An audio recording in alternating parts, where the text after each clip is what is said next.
ఇప్పటివరకు pan India సినిమాలు విన్నాం. ఇది పాన్ ఇండియా కేసు. మన తెలుగు రాష్ట్రాలతో పాటు పొరుగు రాష్ట్రాల్లో కూడా ఈ యూకే వీసా స్కామ్లు ఏవైతే ఉన్నాయో ఆరోపణలు, వాటి మీద బాధితులు కేసెస్ ఫైల్ చేస్తున్నారు. కర్ణాటకలో ఈరోజు ఒక కేసు ఫైల్ అయింది. కొన్ని లీగల్ కాంప్లికేషన్స్ ఉన్నాయి. మిగతా రాష్ట్రాల్లో కూడా కొంతమంది కేసెస్ ఫైల్ చేయడానికి రెడీ అవుతున్నారు, కానీ కొన్ని లీగల్ కాంప్లికేషన్స్ ఉన్నాయి. సో ఏమైంది, వీళ్ళు కేసెస్ ఎందుకు ఫైల్ చేస్తున్నారు, ఎక్కడెక్కడ ఫైల్ అయినాయి, అలాగే వీళ్ళ ఆఫీసెస్ కోసం కూడా కొన్ని న్యూస్లు వస్తున్నాయి. ఈ యూకే వీసా స్కామ్, ఈ డెస్టినీ కన్సల్టెన్సీ, వాటి కోసం కూడా కొన్ని న్యూస్లు వస్తున్నాయి. వాటి గురించి మాట్లాడుకుందాం. అలాగే బాధితుల గురించి ఒక ఇంపార్టెంట్ విషయం బాధితుల మీద ఈరోజు నేను మాట్లాడతా. Let's start. హాయ్ ఫ్రెండ్స్, నా పేరు Anand. Welcome to Anand news.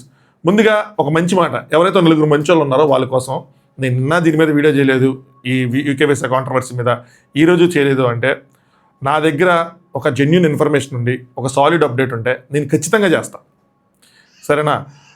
Views వస్తున్నాయి కదా అని చెప్పి నేను అప్డేట్స్ పేరుతో అదే చెప్పింది చెప్పి స్పామ్ చేయను, విచ్ ఈజ్ నాట్ కరెక్ట్. మీడియాకి తప్పదు. అప్డేట్స్ అవన్నీ రిపీట్లో చెప్పినా ఏం చెప్పినా మీడియాకి తప్పదు. నేను మీడియా కాదు కదా, నాదొక ఇండివిజువల్ యూట్యూబ్ ఛానల్. ఏదైనా అప్డేట్ ఉంటే చెప్తే బాగుంటుంది, కానీ లేదంటే ఏమవుతుందంటే ఒక రాంగ్ మెసేజ్ వెళ్ళిద్ది. చెప్పింది చెప్పాను అనుకో, వ్యూస్ వస్తున్నాయి కాబట్టి వీడు చెప్పింది చెప్తున్నాడు. దానివల్ల ఏమైందంటే మేజర్ కేసు ఏదైతే ఉందో డైలీట్ అయిపోతుంది. సో కావాలని వీళ్ళు ఇంకా వ్యూస్ వస్తున్నాయని చెప్పి కావాలని ఆరోపణలు చేస్తున్నారు అన్న విధంగా ఒక రాంగ్ ఇన్ఫర్మేషన్ వెళ్ళిపోద్ది.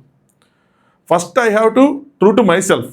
నేను నిజాయితీగా ఉండి కరెక్ట్గా ఉంటే మీకు నేను ఆ విధంగా కనిపిస్తాను.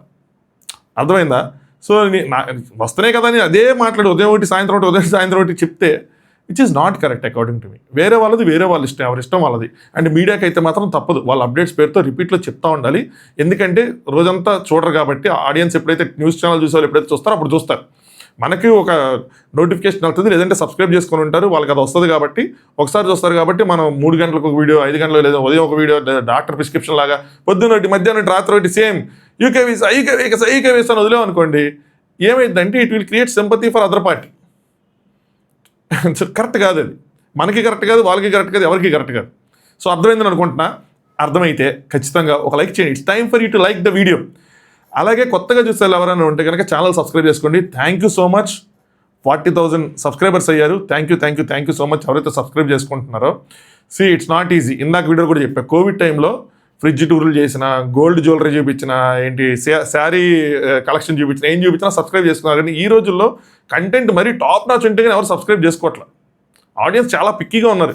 ఎవడు నిజాయితీ ఉంది, ఎవడు కరెక్ట్గా చెప్తున్నాడు అన్న దాంట్లోనే ఓటింగ్ 2 సార్లు 4 సార్లు చూసుకొని సబ్స్క్రైబ్ చేసుకుంటున్నారు. ఈజీగా సబ్స్క్రైబ్ చేసుకోవట్లేదు.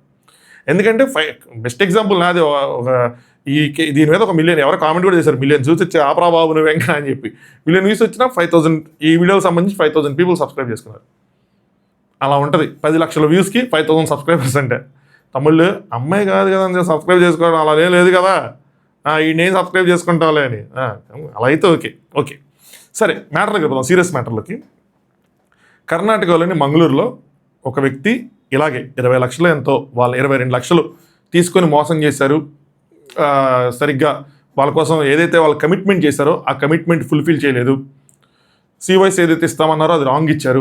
సో దానివల్ల వీసా రిజెక్ట్ అయింది. అవి చెప్పుకొని ఆయన ఒక కేసు ఫైల్ చేశాడు, కంప్లైంట్ ఇచ్చారు. కంప్లైంట్ తీసుకున్నారు పోలీసులు. కానీ ఇక్కడ FIR రిజిస్ట్రేషన్ చేయడానికి వాళ్ళకు కొన్ని లీగల్గా కొన్ని కాంప్లికేషన్స్ ఉన్నాయని చెప్పారు.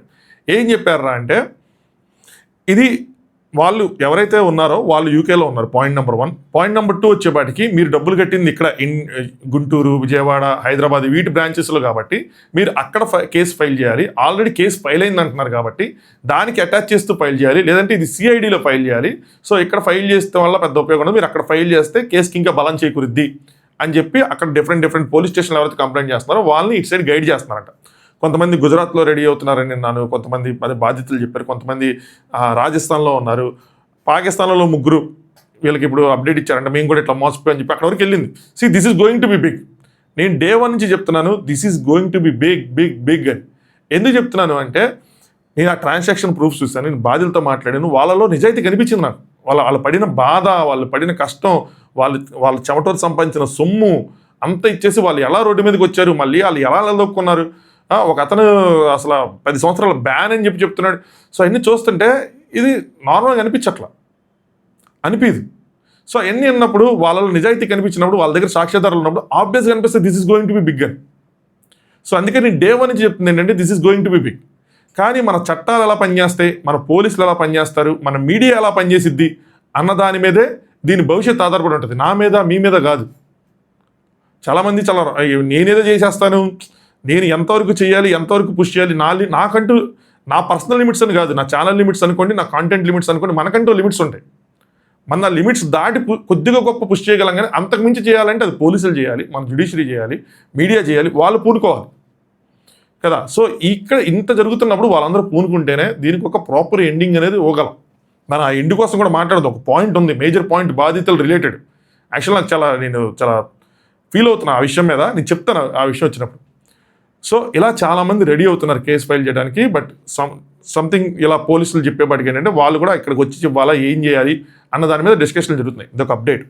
రెండో అప్డేట్ ఏంటంటే వీళ్ళకున్న ఆఫీసెస్ మన లాస్ట్ టైం ఒకటి తీసి బయటపెట్టాం. ఏంటంటే విజయవాడలో ఉన్న కంపెనీ రిజిస్టర్ అయ్యింది ఆఫీస్ ఏంటి, గుంటూరులో ఉన్న ఆఫీస్ ఏంటి, సో దాని డైరెక్టర్స్ ఎవరు ఏంటి అన్నది చాలామంది షేర్ చేసుకున్నారు. కంటెంట్ బాగా వైరల్ అయింది. కొంతమంది మెసేజెస్ అడుగుతున్నారు, ఓనర్షిప్ మీ కంటెంట్ మీద, ఓనర్షిప్ మీ వీడియో మీద కావాలి అంటే.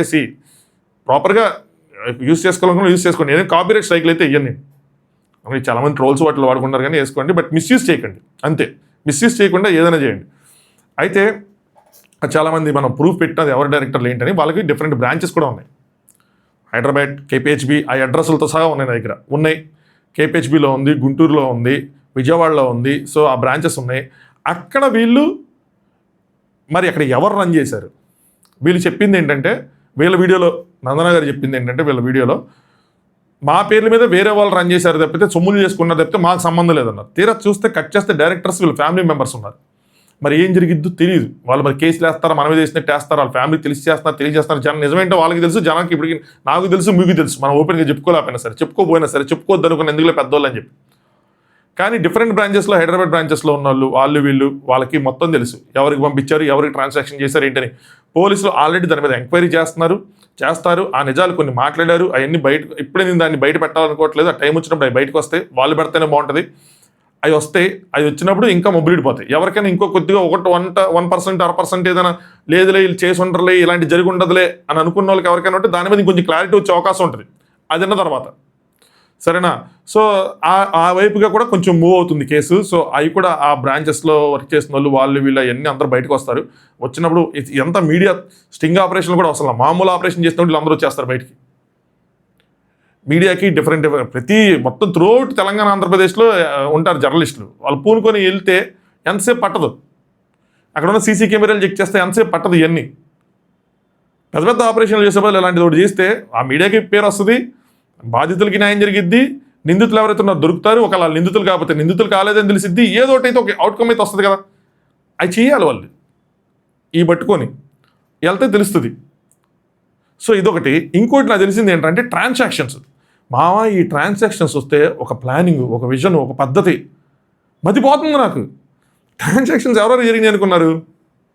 బంగారు కొట్టు వాళ్ళకి, షామియానా టెంట్ హౌస్ వాళ్ళకి, ఏంటంటే డిఫరెంట్ ట్రాన్సాక్షన్స్ జరిగినాయి.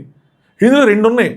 ఒకటి ఏంటంటే, మీరు మాకు ఎలాగో ఇవ్వాలి కదా డబ్బులు, ఈ వీసాకి సంబంధించో లేదంటే ఆ సర్టిఫికేషన్ దానికి సంబంధించిందో, స్పాన్సర్షిప్కి సంబంధించిందో, దేనికో దానికి సో ఇవ్వాలి కదా, మీరు పలానా వాళ్ళకి ఇచ్చేయండి. వాళ్ళకి మేబీ ఎలా అయి ఉండొచ్చు ఏంటంటే, మా వాళ్ళ మీకు డబ్బులు పంపిస్తారు, అది మాకు పంపించేయండి, లేదంటే మీ బిల్స్ క్లియర్ చేసేస్తారు అని చెప్పి అట్లా రఫా చూస్తే ట్రాన్సాక్షన్ వీళ్ళ దగ్గర ఉండదు. రేపన్న రోజు కోర్టుకి వెళ్తే మాకేం సంబంధం లేదు, మాకేం ట్రాన్సాక్షన్ చేయాలి అలా అని చెప్పి దొరకకుండా ఉండరు. ఇప్పుడు పంపించిన వాళ్ళని, ఎవరికి పంపించారో వాళ్ళని, వీళ్ళని తీసుకొస్తే ముగ్గురు నుంచోబెడితే క్లియర్ తెలిసిపోద్ది. మార్నింగ్ ఒక కేసు ఉన్నా నేను, ఇంట్రెస్టింగ్ కేసు. ఒక వ్యక్తి ఒక లేడీకి సీరియల్స్లో ఆపర్చునిటీ ఇప్పిస్తానని చెప్పి మోసం చేసి ఏదో కారు కొనుక్కున్నాడు. దానికి సంబంధించిన మనీ అక్కడున్న వైజాగ్లో ఉన్న కార్ల షోరూమ్కి ట్రాన్స్ఫర్ చేసుకున్నాడు, ఆర్టీజీఎస్ చేయించాడు. సో చేయించుకున్న తర్వాత ఈ అబ్బాయి ఫోన్ ఎత్తడం మానేశాడు. ఆ అమ్మాయి ఏం చేసింది, ఇట్లా స్కామ్కి గురయ్యాను అని చెప్పి ఆ అమ్మాయి ఏం చేసిందంటే సైబరాబాద్ పోలీస్ స్టేషన్ అక్కడ కంప్లైంట్ చేసి ఆ ట్రాన్సాక్షన్ని ఇచ్చేస్తే వాళ్ళు ఆ బ్యాంక్ అకౌంట్ని ఎవరికైతే పంపించారో ఆ బ్యాంక్ అకౌంట్ని ఆపేశారు. వైజాగ్లో ఏం చేశారు, ఆ కార్ల కంపెనీలో ఏం చేశారు, వాళ్ళు వెళ్ళి పోలీస్ స్టేషన్లో కంప్లైంట్ ఇచ్చారు. ఏంటంటే ఇట్లా ఒక లేడీ మాకు డబ్బులు, ఆవిడ మెయిల్ చేసి కన్ఫర్మ్ చేసుకొని డబ్బులు పంపించారంట. సో ఇట్లా పంపించారని చెప్పి ఒకటే కేసులో ఆవిడే నిందితురాలు, ఆవిడే బాధితురాలు, ఇటు సైడ్ ఆవిడ బాధితురాలు, ఇటు సైడ్ ఆవిడ నిందితురాలు. ఈవిడ వల్ల మా అకౌంట్ బ్లాక్ అయిపోయింది అని చెప్పి అదొక క్లిష్టమైన పరిస్థితులు. సో ఇట్లా ట్రేస్ చేసుకుంటే, బ్యాక్ ట్రేస్ చేసుకుంటే వెళ్తే అందరూ దొరికేస్తారు. ఓన్లీ థింగ్ ఇస్ రేస్ చేయాలి, దాని మీద కూర్చోవాలి, ఆ కేసు నడవాలి. అది ఎప్పటిదాకా నడిచిద్ది? ఇక్కడ ఒక పాయింట్ చెప్తాను చూడండి. కొంతమంది బ్రో ఎందుకు మీరు ఇక్కడ ఇన్ని వీడియోలు ఇవన్నీ చేస్తారు, మీరు కేసు ఫైల్ చేస్తే చూసుకుంటారు కదా అంటే, దూరం నుంచి మనం కూర్చొని చూసినప్పుడు బ్రో అలాగే అనిపిస్తుంది. నాకు ఒకప్పుడు అలాగే అనిపించేది, ఆనెస్ట్గా చెప్తాను. అందుకని నేను మిమ్మల్ని ఎవరిని ఆర్చిగా అనాలని కూడా అనలేదు. అది రియాలిటీ మీకు తెలియలేదు. ఆ రియాలిటీ దూరం నుంచి చూసినప్పుడు అలాగే అనిపిస్తుంది. మనం కంప్లైంట్ ఇస్తే అదే మూవ్ అవుతుంది, అదే కోర్టుకి వెళ్తుంది, అదే న్యాయం జరిగిద్దని. కానీ రియాలిటీ అది కాదు, నిజంగా కాదు. చాలా టైం పడుతుంది. ఎప్పుడైతే ఈ సోషల్ మీడియా ప్రెజర్ ఉంటుందో, sorry to say social media pressure ఉంటుందో, అప్పుడు కొన్ని థింగ్స్ చాలా క్విక్గా మూవ్ అవుతాయి. నవంబర్ డిసెంబర్ నుంచి కేసు పడింది, జూన్ వరకు కదిలిందా? మే వరకు ఎవరికైనా తెలుసా? మే ఎండ్ వచ్చే వరకు మరి ఎందుకు తెలియలా? ఇప్పుడు ఎందుకు ఇంత అడావుడు జరుగుతుంది? ఇప్పుడు ఎందుకు లుకౌట్ నోటీసులు వచ్చినాయి? అయ్యే ప్రూఫ్స్, అయ్యే బాధ్యతలు. ఈ డిఫరెన్స్ మీరు అర్థం చేసుకున్న రోజు మీకు అర్థమైంది. లేదా మీరంటూ ఆ పొజిషన్లో వచ్చిన రోజు మీకు అర్థమైంది, మాకు ఎవరైనా హెల్ప్ చేయండి, మేము ఇట్లా జరిగింది మాకెవరైనా హెల్ప్ చేసి అని మీరు అడుగున్న రోజు, అరే వీళ్ళు ఎందుకు వాళ్ళు ఎందుకు హెల్ప్ అడగాలి, నేను వెళ్ళి పోలీస్ కంప్లైంట్ ఇస్తానని చెప్పి ఇచ్చిన రోజు మీకు అర్థమవుతుంది. నేను సిస్టమ్ని బ్లేమ్ చేయను, ఎందుకంటే పోలీసులు కూడా చాలా పనులు ఉంటాయి, చాలా కేసులు ఉంటాయి, జ్యుడిషియల్ దగ్గర చాలా కేసులు ఉంటాయి. సో మనం దాన్ని కూడా బ్లేమ్ చేయలేం. కానీ ఆ సిచ్యువేషన్ వచ్చిన రోజు అర్థమవుతుంది ఎందుకు మాట్లాడటం ఇంపార్టెంట్, ఎందుకు దాని మీద చర్చ జరగడం ఇంపార్టెంట్, ఎందుకు న్యూస్ ఫస్ట్ పేజీలో ఉండటం ఇంపార్టెంట్ అన్నది. జనాలు ఎప్పుడైతే కొంతమంది ఇట్లా కామెంట్ చేస్తారు, ఏమవుతుందంటే ఆ కామెంట్స్ చూసినప్పుడు నాకు కూడా అబ్బా మనం కూడా ఎక్కువ ఇదే మాట్లాడుతున్నామని ఆగిపోయాం అనుకోండి. నేను ఆగిపోతే ఇంకొకరు ఆగిపోతారు, ఇంకొకరు ఆగిపోతే ఇది ఒక చైన్. అందరూ ఆగిపోతే మీడియా ఆగిపోతుంది. మీడియా ఎట్లా కదిలింది? సోషల్ మీడియాలో ఈ విషయం హైలైట్ అయిన తర్వాత మీడియా కదిలింది. నిన్న కూడా ఒక వీడియో చేశాం మొన్న. ఏం చెప్పా, పలానా ఛానల్ దగ్గర వాళ్ళు నందనా గారితో మాట్లాడి వాళ్ళ దగ్గర ఇన్ఫర్మేషన్ ఉంది, ఆవిడ మాట్లాడుతున్న దాంట్లో కరెక్ట్గా లేదు నాకు తెలిసినా కూడా జూన్ 4th వరకు వాళ్ళు టెలికాస్ట్ చేయలేదు. ఎందుకు చేయలేదు? అప్పటి వరకు ఎందుకు మాట్లాడలేదు? వాళ్ళు మాట్లాడరు. మీరు అర్థం చేసుకుని ఎంత లింకప్ అయి ఉందన్నది. ఇది సోషల్ మీడియాని క్లోజ్గా చూసేవాళ్ళు, లేదంటే ఆ సిచ్యువేషన్స్ ఫేస్ చేసిన వాళ్ళు, అలాంటిది ఏదో ఒక దానికి గురైన వాళ్ళు మాత్రమే అర్థం చేసుకునేది. ఇది బయట నుంచి చూస్తే మీకు అలా అనిపిస్తుంది. మీరు వాళ్ళ షూస్లో ఉండి ఆలోచించిన రోజు మీరు కనెక్ట్ అవుతారు. ఎందుకు దీని మీద మాట్లాడటం ఇంపార్టెంట్ అండి? It's not about views and subscribers, it's not about me, it's about victims. ఆ పొజిషన్లో ఉన్నప్పుడు మీరు ఆలోచిస్తేనే మీకు అది అర్థమవుతుంది. మాట్లాడకుండా ఆపేసి వేరే కాంటెంట్ చేసుకోవడం ఈజీనే. వస్తే లేదంటే లేదు, అది పెద్ద విషయం కాదు. బట్ మనం మాట్లాడుతూ ఉండి మనం ఏదైనా ఒక ఇన్ఫర్మేషన్ తీసుకొస్తే ఆ ఇన్ఫర్మేషన్ నలుగురు మాట్లాడతారు. నాకు మనం నేను పెట్టిన దాన్ని నలుగురు ఎదురు షేర్ చేసుకొని మాట్లాడారు, నాకేం ప్రాబ్లం లేదు. అది నిజమైనప్పుడు అందరూ మాట్లాడచ్చు, సమస్య లేదు. తప్పు అయితే మళ్ళీ అందరం తప్పు అయిపోతాం. నిజం కాబట్టి అందరూ మాట్లాడడం తప్పు లేదు. సో మనం మాట్లాడితే ఇంకో నలుగురు మాట్లాడతారు. అలా నలుగురు ఐదుగురు సోషల్ మీడియాలో మాట్లాడుతుంటే మీడియా వస్తుంది. అదొక్కటే, దానికోసం ఇదంతా. అట్లీస్ట్ ఇంకొంతమందికి తెలిసిద్ది. ఒక్కటి ఏది జరగకపోయినా ఒక అవేర్నెస్ అనేది స్ప్రెడ్ అవుతుంది. నెక్స్ట్ టైం ఇలా చేయకూడదని నాకు ఒక మెసేజ్ కూడా వచ్చింది. మేము మా బ్రదర్కి ఇట్లాగే ఒకటి బ్యాక్ డోర్లో చేద్దాం అనుకున్నాం, మీ వల్ల అయిపోయాం, థ్యాంక్ యూ సో మచ్, మేము సేవ్ అయిపోయామని. ఎందుకంటే వాళ్ళ బ్రదర్తో పాటు ఇంకొకళ్ళు ఎవరు వీళ్ళు కాదు, వేరే వాళ్ళు అక్కడ ఇచ్చుకుంటే వాళ్ళు మోసం చేస్తారు. ఇలాంటివి 100 ఉన్నాయి ఇక్కడ. నిన్న నేను ప్రదీప్ అనే ఒక ఆయనతో ఆల్మోస్ట్ midnight 1.5 hours మాట్లాడా. యూకేలో అసలు ఏం చేస్తారు, ఎందుకు ఇన్ని డక్కాముక్కీలు తింటున్నారు, ఏంటి ఇవని చెప్తే ఇలాంటి పుట్టగోళ్ళలాగా 100 ఉన్నాయంట, 1000 ఉన్నాయంట. ఇండియన్స్ని మోసం చేసుకుంటారని 1000 కన్సల్టెన్సీస్ ఉన్నాయి. అందరు చేసేది ఇదే చెప్తా. ఎందుకు వీళ్ళు ఇంకా ఎందుకు చేస్తారంటే ఆశ. మంచిగా ఒక 5 సంవత్సరాలు 4 సంవత్సరాలు కష్టపడితే, 4-5 సంవత్సరాలు కష్టపడితే ఎల్ఆర్ వస్తుంది, పర్మనెంట్ ఆశ. సరే, టాపిక్ డివేట్ అయిపోతున్నట్టున్నాం. సో ఇది ఆఫీసెస్ ఇవన్నీ బ్యాక్ ట్రాక్ చేసుకుంటూ వెళ్తే మొత్తం ఆ ట్రాన్సాక్షన్స్, అక్కడ పనిచేసిన వాళ్ళు, అక్కడికి వచ్చిన వాళ్ళు, అక్కడ సీసీటీవీ ఫుటేజ్లు అన్నీ దొరుకుతారు. ఓన్లీ థింగ్ వాళ్ళు చెయ్యాలి, వాళ్ళని ఎవరు ఆపకూడదు వెనక నుంచి. అప్పుడు అదంతా జరుగుతుంది. ఐ హోప్ అది జరగాలి అని చెప్పి. ఇంకొక విషయం కూడా మాట్లాడతాను, ఒక నిమిషం. సారీ, ట్రాన్సాక్షన్స్ కోసం మాట్లాడా. ఇప్పుడు నేను బాధితుల కోసం మాట్లాడతాను. బాధితులు కొంతమంది ఆన్లైన్లో మాకు ఇట్లా జరిగింది, ఇంకోండి ఈ ట్రాన్సాక్షన్స్ అని చెప్పి మీరు 100 ట్రాన్సాక్షన్స్ పంపించినా, మీరంటూ ముందుకు వచ్చి లీగల్గా ప్రొసీడ్ అవ్వకపోతే మీకు జరిగే న్యాయం మాత్రం 0. మీకు పరువు కావాలా, న్యాయం కావాలా అన్నది తేల్చుకోవాలి. నాకు మెసేజ్ చేయటం వల్ల, వేరే వాళ్ళకి మెసేజ్ చేయటం వల్ల మీకు వచ్చే లాభం 0. ఇప్పుడు ఎట్ ప్రెజెంట్ మూమెంట్లో చెప్తున్నా. కొంతమంది ఏంటంటే బ్యాక్డోర్ నుంచి వెళ్ళారు కాబట్టి వాళ్ళకి ఏమనిపిస్తుంది అంటే, చుట్టాల దగ్గర, బంధువుల దగ్గర, నైబర్స్ దగ్గర మా పరువు పోతుంది, ఇట్లా మోసపోయామన్నా మా పరువు పోతుంది, ఇట్లా వెనక నుంచి వెళ్ళామన్నా మా పరువు పోతుంది, అందుకని మేము ముందుకు రావడానికి సిద్ధంగా లేము, అందుకని మేము కేసు పెట్టడానికి సిద్ధం లేదు, కానీ మాకు న్యాయం కావాలి అంటే అవ్వదు.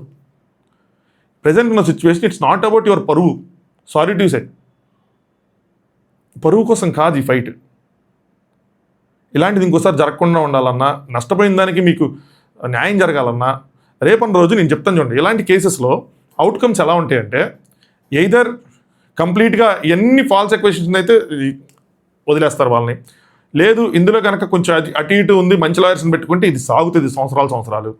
బట్ ఇది అవుట్ ఆఫ్ కోర్ట్ సెటిల్మెంట్కి వెళ్తే, ఫర్ ఎగ్జాంపుల్ చెప్తున్నా, బాధితులు రెడీగా ఉన్నారు, ఇటు కేసు ఫైల్ రెడీగా ఉన్నారు, అవుట్ ఆఫ్ కోర్ట్ సెటిల్మెంట్ చేసుకుందాం అని చెప్పి వెళ్తే, మెజారిటీ ఆఫ్ ద టైమ్స్ ఇలాంటివన్నీ సాక్ష్యాధారాలన్నీ గట్టిగా ఉంటే లాయర్స్ కూడా సజెస్ట్ చేసేది ఏంటంటే సెటిల్మెంట్స్ ఇన్ జనరల్. సెటిల్మెంట్కి రెడీగా ఉన్నప్పుడు అక్కడ సెటిల్మెంట్లో కూర్చునేది అవతల వైపు ఎవర్రా అంటే, ఈ కేసు ఫైల్ చేసిన వాళ్ళు మాత్రమే సెటిల్మెంట్లో కూర్చోగలుగుతారు. మీకు అర్థమైందా? ఆన్లైన్లో ట్రాన్సాక్షన్స్ పెట్టిన వాళ్ళు ఎవరు సెటిల్మెంట్లో కూర్చోలేరు.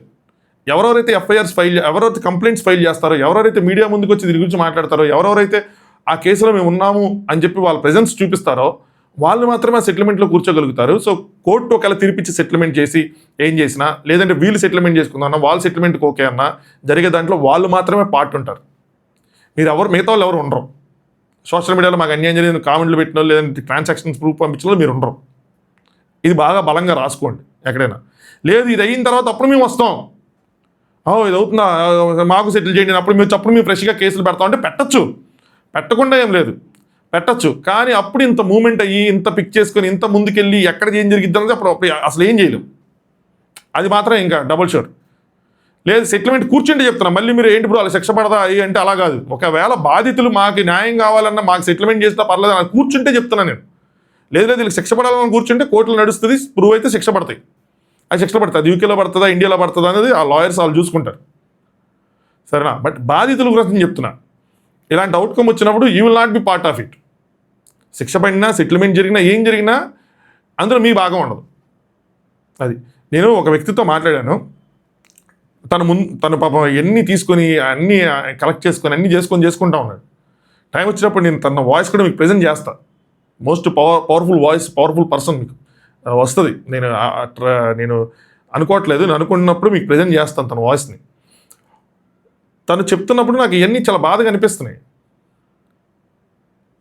ఎంత పుష్ చేస్తున్నామండి, అన్యాయం జరిగిందంటారు కానీ ముందుకు రాకపోతే నేను ఒక్కడిని ఏం చేస్తాను అని చెప్పి ఇబ్బంది పడుతున్నారు. That's okay. తప్పు మోసం ఒకరికి జరిగినా, ఇద్దరికి జరిగినా, 10 మందికి జరిగినా, 50 మందికి జరిగినా తప్పే, మోసమే. దానికి న్యాయం జరగాల్సిందే. ఇప్పుడు ఇక్కడ 10 మంది ఉన్నారు, 10 మందికి న్యాయం జరిగేలాగా వాళ్ళు ఫైట్ చేసుకుంటారు. మిగతా వాళ్ళు రాకపోతే అది వాళ్ళ కర్మ, అంతే, మనం ఏం చేయలేం. మాకు పరువే కావాలి అనుకుంటే ఎస్ డన్. న్యాయం కావాలంటే you have to step out, simple. నేను ఒక లేడీతో మాట్లాడినప్పుడు కూడా నేను అడిగా, ఏంటంటే నేను ఇంతకుముందు నాకు ఒక ఎక్స్పీరియన్స్ ఉంది, బాధితులు అని చెప్పి చాలామంది మెసేజ్లు ఎడిట్ చేస్తారు, కానీ ఆ టైం వచ్చేపాటికి ఎవ్వరు ముందుకు రారు ఒక కంప్లైంట్ చేయడానికి కానీ, లేదంటే వాళ్ళు పేసి చూపించడానికి. ఏంటంటే అమ్మో మా ఆయన ఏమంటారు, అమ్మో మా పేరెంట్స్ ఏమంటారు, ఇట్లాంటివి జరిగినాయి. సో నేను మీకు ఒక ఇంతకుముందు ప్రీవియస్ వీడియోలో ఒక బాధితురాలు వాయిస్ ప్రజెంట్ చేశాను కదా, నేను తనతో అడిగా, ఏమంటే మీరు ఏ సిచ్యువేషన్ వచ్చినా వెనక తగ్గకుండా నుంచుంటారంటే నుంచుంటానన్నారు. అవి నుంచున్నారు. అలాంటి వాళ్ళకి మనం న్యాయం చేయగలం, అలాంటి వాళ్ళ తరపున మనం గట్టిగా మాట్లాడగలం, లేదంటే మనం మిగతా వాళ్ళ తరపున మాట్లాడలేం. అవి జరిగే పనులు కాదు అది. సో నాకు ఎక్స్పీరియన్స్ ఉంది కాబట్టి నాకు ఎవరైనా నా ఏం స్కామ్కి గురైనా, ఆ స్కామ్కి గురైనా పంపిస్తున్నా ఐఎమ్ బిట్ హెజిటెంట్. అంటే నేను ఏం చేసుకోవాలి అంటే నుంచోరాలి చూడరా. అలాగే చాలామంది వేరే స్కామ్, మమ్మల్ని ఆ స్కామ్ చేశారు, వీళ్ళు స్కామ్ చేశారంటే, భయ్యా మీరు ఫస్ట్ వెళ్ళి పోలీస్ కంప్లైంట్ ఫైల్ చేయండి, కంప్లైంట్తో రండి, మీడియాకి వెళ్ళండి, ట్విట్టర్లో పెట్టండి. లేదు అంటే అప్పుడు ఏదైనా మాట్లాడటానికి ఉంటుంది. డైరెక్ట్గా వచ్చి ఇచ్చేయండి, ప్రజెంట్ చేసేస్తే ఏ ఉపయోగం ఉండదు. చాలామంది ఎన్ని మెసేజ్లు ఉంటే ఇన్బాక్స్ అంటే మీ ఎక్కడ స్కామ్ ఏంట్రా బాబు అని అనిపిస్తుంది నాకు. మీడియా లాంటిది ఇనిషియేటివ్ తీసుకున్న ప్రోగ్రామ్ రన్ చేస్తే ఎన్ని విషయాలు తెలిస్తే అనిపిస్తుంది నాకు. ఎవరైనా మీడియా ఛానల్ కూర్చుంటే బోల్డ్ కాంటెంట్ దీని మీద, మీడియా ఛానల్కి బోల్డ్ మెయిల్స్ కూడా చేసి ఉంటారు, వాళ్ళు పట్టించుకోరు ఆ టైంలో. అగైన్ మనం ఏదైనా ఇక్కడ వైరల్ చేస్తే అప్పుడు తీసుకుని మాకు May 13 మెయిల్ వచ్చింది, May 14 మెయిల్ వచ్చింది, May 15 మేము మాట్లాడాము, మీకు వినిపిస్తాము, Part 1 ఈరోజు, Part 2 రేపు, Part 3 ఎల్లుండి, అందులోనే ఉంటుంది అసలు ట్విస్ట్. అప్పటి వరకు ఫాలో అవ్వండి, అట చేస్తే ఏం చేయలేం. అదనమాట సంగతి. సో ఇది ప్రజెంట్ ఉన్న సిచ్యువేషను. అలాగే ఇంకొన్ని విషయాలు తెలుస్తున్నాయి ఏంటంటే, యూకేలో ఇప్పుడు ఉండలేదని వాళ్ళు, అది మరి వెళ్ళిపోయారా ఏం జరిగిందో తెలియదు కానీ ఎవరో చెప్పారు, ఐఎమ్ నాట్ షూర్, వాళ్ళు దుబాయ్ వెళ్ళిపోయారని చెప్పి. అది ఎంతవరకు రైట్ ఎంతవరకు రాంగ్ అని చెప్పి ఇప్పటికీ ఇంకా వాళ్ళ వాట్సాప్ గ్రూప్స్లో CYs అమ్ముతున్నారు, అది ఇది అని చెప్పి అవి కూడా చెప్తున్నారు. బట్ అవన్నీ మనం అది ఇంకా అవుట్ ఆఫ్ ద థింగ్స్ అనమాట, దాని గురించి మాట్లాడటం. లెట్స్ సీ, అది వాళ్ళ పర్సనల్ ప్లాన్స్ అయ్యి ఉండొచ్చు, ఏదైనా అయ్యి ఉండొచ్చు కదా. సో నాకు ఇది పంపించి దీని మీద చెప్పమంటే చెప్తున్నా. అవన్నీ మనం గట్టిగా మాట్లాడే విషయాలు కాదు, మాట్లాడకూడదు కూడా అవన్నీ. బట్ లెట్స్ సీ ఏం జరిగిద్ది ఏంటి అని చెప్పి. బట్ ఇది లాయర్స్ ఒక సైడ్ ఫైట్ చేస్తూ ఉండాలి, మీడియా ఒక సైడ్ చెప్తా ఉండాలి, పోలీసులు ఇంకో సైడ్ పనిచేసేలాగా అందరం చేస్తూ ఉంటే అప్పుడు వెళ్తుంది. లేదు అంటే ఏమవుతుందంటే కొంతమంది మీకెందుకు ఇంకేం మాట్లాడతారని చెప్పి మనం మాట్లాడి తగ్గించేస్తే ఆగిపోతుంది. అలా అని చెప్పి రోజంతా కూర్చొని ఇదే మాట్లాడినా అది కూడా కరెక్ట్ కాదు. టైం టు టైం దీని గురించి మనం డిస్కస్ చేయాలి. స్టిల్ మనలో ఓపుకున్నంత వరకు, మనకి పాసిబిలిటీ ఉన్నంత వరకు, జ్యుడిషియరీ మనకు సహకరించినంత వరకు మనం మాట్లాడుతూ ఉండాలి. అండ్ ఇంకోటి ఏంటంటే పర్సనల్గా ఎవరిని హర్ట్ చేయొద్దు, ఎవరిని ఏం చేయొద్దు, అలా అని చెప్పి దీన్ని స్పామ్ చెప్పుకుంటూ ఉండదు. అది సంగతి. సో ఇవి అప్డేట్స్. సో రేపు కానీ మేబీ ఎల్లుండి కానీ ఒక వ్యక్తితో నేను మాట్లాడతాను, మీకు అది పెడతా. ఆడియో అయితే ఆడియో, వీడియో అయితే వీడియో, మ్యాక్సిమం ఆడియోనే పెడతాను. సో పెడతాను, మీకు అసలు ఇది ఎక్కడి నుంచి మొదలైంది, ఏంటి, ఇప్పుడు ఏం జరుగుతుంది అన్నది ఒక క్లారిటీగా వస్తుంది. సరేనా? చలో, వీడియో లైక్ చేయండి, కొత్తగా చూసే వాళ్ళు ఛానల్ సబ్స్క్రైబ్ చేసుకోండి, మీ ఒపీనియన్స్ని కామెంట్ చేయండి. దీనికన్నా ముందు ఒక వీడియో ఉంటుంది, ఎవరో ఆవిడ బంగారం జ్యువెలరీ డిస్ప్లే చేసింది, నాకు ఇంకో ఎవరో కామెంట్లో నీకు అసలు జ్యువెలరీనే లేదు, నువ్వు అసలు అది ఇది అంటే రెచ్చిపోయి జ్యువెలరీ డిస్ప్లే చేసింది. కట్ చేస్తే సోషల్ మీడియాలో వ్లాగ్స్ ఫాలో అయ్యే వాళ్ళు సీరియస్గా తీసుకుని దొంగతనాలు సోషల్ మీడియాలో ప్లాన్ చేస్తున్నారు ఈ మధ్య. వెళ్ళి ఇంట్లో అర్ధరాత్రి లేపేశారు. దీని ముందు వీడియో ఉంటుంది, చూడండి. అప్పుడప్పుడు సీరియస్ మ్యాటర్సే కాకుండా, అఫ్కోర్స్ అది సీరియస్ మ్యాటర్ అయినా నాకు సిల్లీగా అనిపించింది. అది అలా చేయటం ఏంటి, బుద్ధి లేకపోతే కానీ. సో సిల్లీగా ప్రజెంట్ చేసుకున్నది అది చూడండి. సో ఏంటది, నోటిఫికేషన్ ఐకాన్ ఉంటుంది, బెల్ ఐకాన్, దాన్ని క్లిక్ చేసి ఉంచుకుంటే మనం ఏదైనా వీడియో పెడితే మీకు అన్నీ నోటిఫై అవుతుంది. చలో, థ్యాంక్స్ ఫర్ వాచింగ్. దిస్